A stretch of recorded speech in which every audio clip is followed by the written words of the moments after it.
everyone, and if you are preparing for TCS like company then don't skip this type of question. Okay, so हमारा आज का question है prime number. हमें बताना है कि प्राइम नंबर क्या होते हैं, राइट। सो हमें कोई भी वैल्यू दी होगी और हमें बताना है कि ये जो नंबर है ये प्राइम नंबर है या नहीं है। तो बेसिकली प्राइम नंबर होता क्या है? प्राइम नंबर वो नंबर होता है जो या तो सिर्फ खुद से डिविजिबल हो, राइट, या उसके अलावा वो सिर्फ 1 से डिविजिबल हो और 1 से ग्रेटर हो। सो ये हमारा प्राइम नंबर होता है। सो अभी हम हमारे जैसे इनपुट में हमें दिया है 7, 25, तो हम इन सब के लिए एक कॉमन कोड लिखेंगे जो हमें बताए कि ये नंबर प्राइम है या नहीं है, राइट। तो इसके लिए हमारा कोड ये है। सबसे पहले हमने क्लास सॉल्यूशन बनाया। पब्लिक में बूल इज़ प्राइम इंट एन, ये हमारा गीक्स फॉर गीक्स पर सब ऑलरेडी बना हुआ था।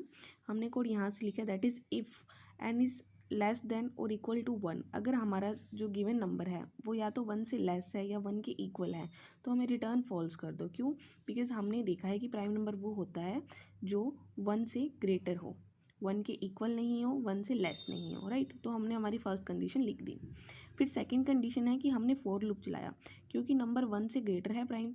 तो हमने जो हमारी फर्स्ट जो आइट्रेशन है वो हमने की 2 से। सो हमने पहली वैल्यू आई की रखी 2 और हमने तब तक रखी जब तक कि वो हमारे प्राइम नंबर के या तो इक्वल नहीं हो या प्राइम नंबर से कम हो, तब तक हमारा ये लूप चलेगा। और तब तक हमने आई को प्लस प्लस कर दिया। फिर हमने कंडीशन लगाई कि इफ़ हमारा अगर जो नंबर है वो हमारी आई की किसी भी वैल्यू से डिविजिबल होता है और उसका आंसर 0 के इक्वल आता है तो हमें फॉल्स दे दो, और अगर 0 के इक्वल नहीं आता है तो हमें ट्रू रिटर्न कर दो।